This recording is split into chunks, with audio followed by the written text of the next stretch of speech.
is Sterling Tucker, and I'm the godly, glorious, gorgeous, genius guru, maker of EGOT Technology Corporation. Really, really, really ridiculously good looking.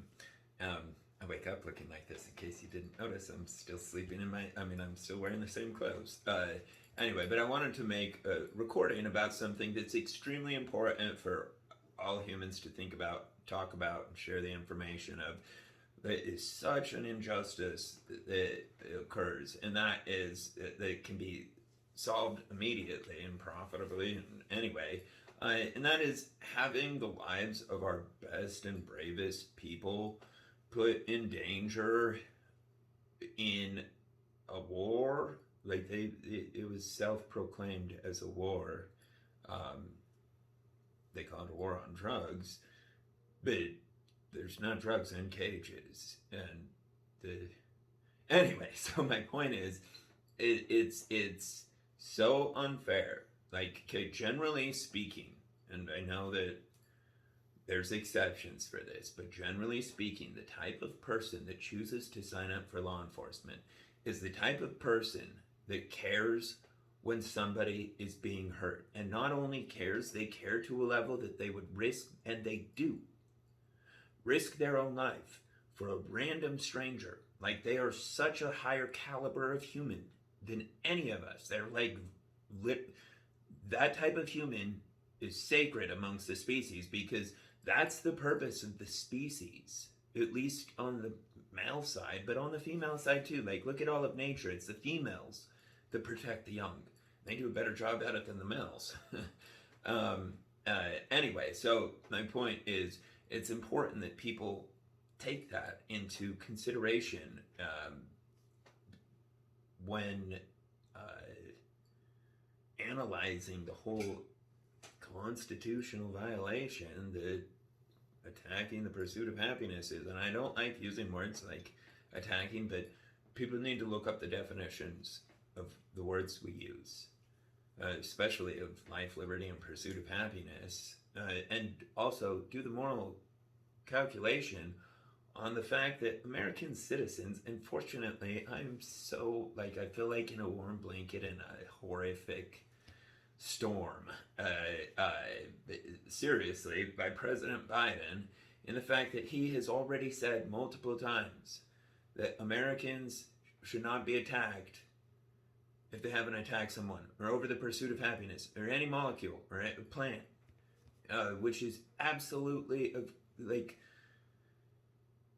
people need to, like, we should add this into our education system. A class on what ethics actually is. Like, I've taken ethics classes in college, and it's the classes that are taught are more like theories of speculation of what it is. It's not teaching what it is. It's teaching all the different theories that people have come up with throughout history. Anyway, what morality is never hurt anyone physically or emotionally intentionally. So, like, let's look at a situation. Let's say there's an American in their house and they have cannabis, right? Well, is it going to hurt them physically or emotionally if their front door is broken in? Absolutely. It's going to hurt both physically and emotionally. Is it going to hurt them if their plant, their food, their nutrition is stolen from them? And the reason I say stolen is it doesn't matter how many people vote on taking somebody's property. People are failing to understand what constitutional right means, especially unalienable constitutional right. It means they are not allowed to be bypassed. People are not allowed, like, the Second Amendment shall not be infringed upon. Excuse me. Anyway, I used to have really bad nausea problems. Cannabis helps it so much. And anyway, and cannabis helps me as an individual so much. I've got really bad PTSD, and I'm a moral person, so the fact that our best and bravest people are being put in harm's way and being harmed, and there's so many other people that are, American citizens that are having their lives destroyed for no reason. Nobody's profiting off of anything. I mean, people are on paper, but that's paper. All human beings need to understand this. The economy and money is resources and valuable services. It is not a valuable service to lock somebody in a cage. That is not money. That is literally the counterpart of money. Like, it's like matter and antimatter. That's anti-money. That a human being locked into a room against their will, producing nothing, is not money. Anyway, and that's what's being exchanged. And it's the second largest industry or business in the world. And it's not a business. There's no goods or services produced. Nobody wants those people in there. I mean, sure, violent criminals, absolutely, but that's like 2% probably.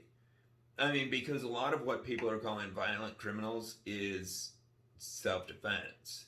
And also with biometric currency, people can't rob each other. So it's going to be, because our economy, our country's economy, is the sum of the goods and valuable services we produce. In other words, the more people there are producing goods and services, the stronger our economy is. It's common sense. I mean, it's not common, but it's really straightforward. I can say that for sure. Yeah, so please speak about it, because I mean, ultimately, technology, everything like that, all those types of advancements, all we're doing is advancing how terribly and terrifyingly and inescapably we're going to die based on the way the world's going. I mean, I heard that Russia just said that they were going to put England or something like that underwater, that they have technology to do that. And that's true. I mean, it's really easy to do. If you cause a giant blast below the ocean, what happens? A giant tsunami. Anyway, so there's no point in advancing technology until people have a base understanding to not hurt people. Everybody, like, it has to be designed that way from the top. And it is, but people aren't running it that way. Constitutional rights are not allowed to be violated at all. People, like, democracy does not mean we vote on which rights we're going to violate. No.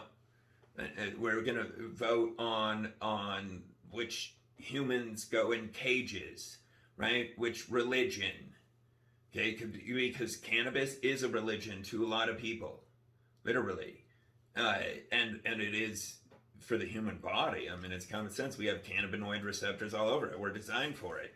Anyway, so my point is, being prejudiced against people over cannabis or any plant or any molecule or nutrient they choose for their pursuit of happiness is no different than rounding people up and putting them in cages over being a Jew or being a Christian or being a Muslim. It's no different because they had a plant or some other nutrient for the pursuit of happiness. Like, prejudice is prejudice. It doesn't matter if someone's like, I hate black people, I hate white people, I hate brown people, I hate people that eat cannabis.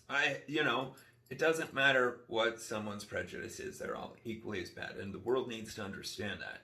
Because and with religions, like, people need to stop using blanket terms on, in fact, like, they should just be done away with almost, for countries and groups of people, because it's what caused the Nazi genocide. It was that sort of stereotypical mindset of categorizing people that caused that. It's segregation. Anyway, and doing it over plants, it's no different. And it jeopardizes the lives of our best and bravest Americans that there are. And and it doesn't matter if they're an American or not. Like all lives are equally as important. But what does, in my opinion, put someone's life above the life of an average is a person that will risk their own life to help a random person who can't help themselves. Like those, like, they deserve safety above anybody else. I mean, everybody deserves it, but anyway, my point is, they should never, ever have their life put in jeopardy because people want to inflate the cost of a glass of water, which is no different than selling a teaspoon of cannabis for $60. It's like thinking that if I build a fence around a group of people and lock them in there, and I sell a glass of water for 1 trillion pieces of paper, $1 trillion, then I'm a trillionaire. No, that's what closed border price control is. It is inflation followed by economic collapse. Inevitably, it's happened to every group that didn't understand what currency is, which is the goods and services people produce. It's not the paper. People, like, they still don't even understand it. The masses don't. The government apparently appears to not understand it. We wouldn't have millions of our workers in cages for no reason if they understood that our currency is the goods and services we produce. Like, that's hundreds of millions of dollars per day in lost production. And anyway, so clearly they don't have an understanding of what an economy is, which is really weird because I'm pretty sure that the government has people that went to school to study economics. They probably studied history's economics, which is more like history's fiascos. Anyway, it's really important that these things are understood because our currency is what we produce, and our workers, 1 out of 100, almost 1 out of 100 Americans is in a cage right now, and probably 9 out of 10 have never done anything to hurt anyone. Anyway, and I don't know the actual statistics. I do know that we are 5% of the world's population, and we have 20% of the world's humans that are chained up in cages. And we all know from history that that's not something to be proud of. Like, if they were violent murderers, that would be something to be bragging about, but they're not. Please talk about it, and I'm gonna make like a form to submit over to our legal representatives to kindly bring it to their attention and get it fixed. So please spread this message. Just wanted to put it on because it was on my mind this morning. I'll tell you more about it later today. Love you, Doge fam. Spread the gospel at ye God.